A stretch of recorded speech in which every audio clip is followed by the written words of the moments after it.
வனத்துறைக்கு சொந்தமான இடமில்லை என்று அமைச்சர்கள் குறிப்பிட்டிருக்கிறார்கள்.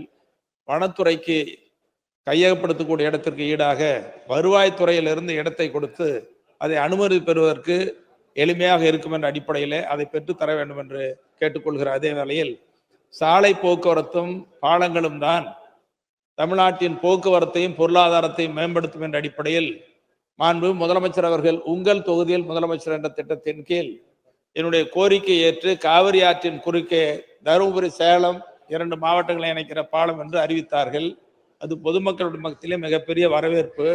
மாண்பு அமைச்சர் அவர்களும் அந்த திட்டத்தை நிறைவேற்றுவதற்கு ஆர்வமாக இருக்கிறார்கள். இங்கே விரிவான திட்ட அறிக்கைக்கும் அமைச்சர் அவர்கள் ஏற்பாடு செய்திருக்கிறார்கள். ஆகவே மனம் இருந்தால் மார்க்கம் உண்டு என்ற அடிப்படையில் அது மிக மிக அவசியமானது.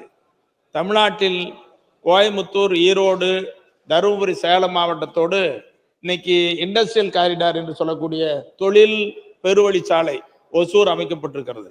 ஒசூர், பெங்களூர், மும்பை வரை தமிழ்நாட்டில் ஈரோடு, கோயமுத்தூர், கொச்சின் வரை திருப்பூர்ல இணைக்கிற மிகப்பெரிய முக்கியத்துவம் வாய்ந்த பாலம் என்ற காரணத்தால் மாண்புமிகு அமைச்சர் அவர்களுக்கு பேர் உதவியாக மாண்புமிகு நிதியமைச்சர் அவர்களும் நிதித்துறை முதன்மை செயலாளரும் ஒத்துழைத்தால் இது தமிழ்நாட்டின் பொருளாதார வளர்ச்சிக்கு ஏதுவாக இருக்கும் என்ற அடிப்படையில் இந்த பாலத்தை கட்டி தருவார்களா என்பதை தங்கள் வாயிலாக அமைச்சர் நிதியே பிரச்சனை இல்லைன்றாங்களே, வனத்துறை தானே முக்கிய பிரச்சனை. மாண்புமிகு அமைச்சர் அவர்கள்.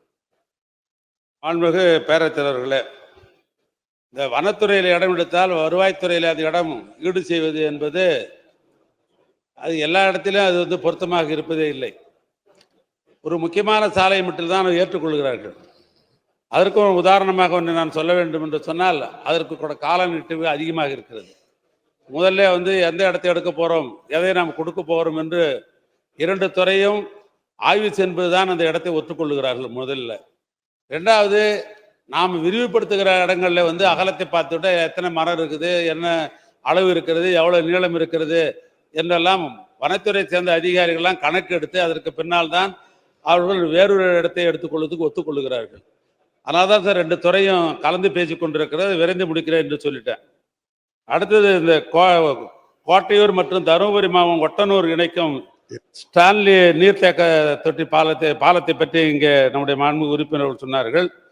இந்த ஒட்டனூருக்கு நானே வந்து ஒரு முறை பரிசீலனை போயிருக்கிறேன்.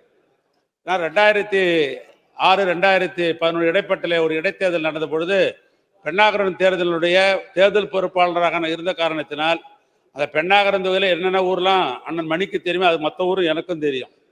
அவர் சொன்னதை போல அந்த ஒசூர் அந்த இண்டஸ்ட்ரியல் காரிடாருக்கு போவதற்கு இந்த கோயமுத்தூர் பகுதியிலிருந்து ஈரோடு பகுதியிலிருந்து செல்வதற்கு அந்த பாலம் பயன்படும் என்பதை நானும் அறிவேன். ஏன்னா பெண்ணாகரத்திலிருந்து ஆரம்பித்து பக்கத்தில் இருக்கிற பாப்பிரெட்டிப்பட்டியிலிருந்து அதன் வழியாக நேரடியாக பாலக்காடு வழியாக நம்ம நேரடியாக செல்கிற சாலை ஒன்று இருக்கிறது என்பது புரிகிறது. ஆனால்தான் மாண்புமிகு முதலமைச்சர் அவர்கள் தருமபுரி மாவட்டத்தில் ஒரு அரசு நிகழ்ச்சியில் கலந்து கொள்கிற பொழுது இந்த கோரிக்கை அவர்கள் வைத்தார்கள். அதை செய்ய வேண்டும் என்று முதலமைச்சர் எனக்கு பணித்திருக்கிறார். ரூபாய் டெண்டர் விடப்பட்டு டிபிஆர் தயார் செய்து கொண்டிருக்கிறோம்.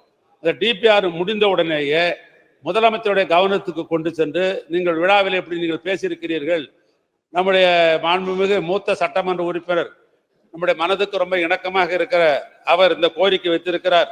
ஆனால் இதற்கு நீங்கள் அனுமதிக்க வேண்டும் என்று நான் கேட்க வேண்டிய ஒரு நிலை இருக்கிறது. காரணம், இதுக்கு ஒரு பெரும் பணம் தேவைப்படுகிறது இந்த பாலம். ஏன்னா வந்து சாதாரண ஆறுல போற பாலமே அல்ல, நீர்த்தேக்கத்தில் இருக்கிற மேட்டூர் டேம்னு சொல்றோமே, அந்த மேட்டூர் டேம்ல நீர்பிடிப்புல இருக்கிற இடத்த கட்டுற பாலம் இந்த பாலம்.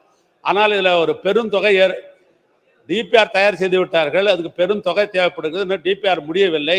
முடிந்த உடனே முதலமைச்சர் கவனத்துக்கு கொண்டு வந்து இந்த பணி முன்னெடுத்து செல்வதற்கு நானும் உங்களுக்கு உதவியாக இருப்பேன். மாண்புமிகு உறுப்பினர் ஜி.கே. மணி அவர்களுடைய கேள்வியின் நிமித்தம் கேள்வியை தொடர்ந்து நம்முடைய வனத்துறை அமைச்சர் அவர்கள் பதில் சொல்கின்றார்கள். மாண்புமிகு வனத்துறை அமைச்சர். மாண்புமிகு பேரவைத் தலைவர் அவர்களே, வனத்துறையை பொறுத்தவரையில் அது பெரும்பாலான சட்டங்கள் ஒன்றிய அரசினால் உருவாக்கப்படுகின்றன. ஆக வனத்துறையிலே இது போன்ற பல்வேறு இடங்களிலேயும் அது வழியாக அரசு சாலைகள் அமைக்க வேண்டும் என்ற கோரிக்கையும் வந்திருக்கிறது.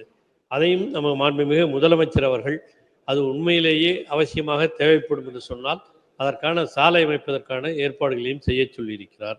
அதற்காக நெடுஞ்சாலைத்துறை அமைச்சர் அவர்களும் நாங்கள்லாம் கலந்து பேசி உங்களுடைய கோரிக்கை சரியாக அதான் அதுக்கு தான் அந்த என்ஓசி கொடுக்கறதுக்கு தான் அது அரசாங்கத்தினுடைய தடைகள்லாம் இருக்குது. ஒன்றிய அரசாங்கத்தினுடைய தடை. என்ஓசின்னா சாதாரணமாக கொடுக்க முடியாது. அது அரசுக்கு தேவைப்படுகிற நிலம், அந்த மாதிரி மக்களுக்கு அந்த பகுதியில் இருக்கிறவங்களும் தேவைப்படுகிறது என்ற காரணத்தினால் அதையும் கூர்ந்து கவனித்து அதற்கான பணிகளை செய்யுமாறு முதலமைச்சர் அவர்கள் சொல்லி இருக்கிறார்கள். இதுபோல பல்வேறு மாவட்டங்களிலிருந்தும் இந்த பிரச்சனைகள் எல்லாம் வந்திருக்கின்றன.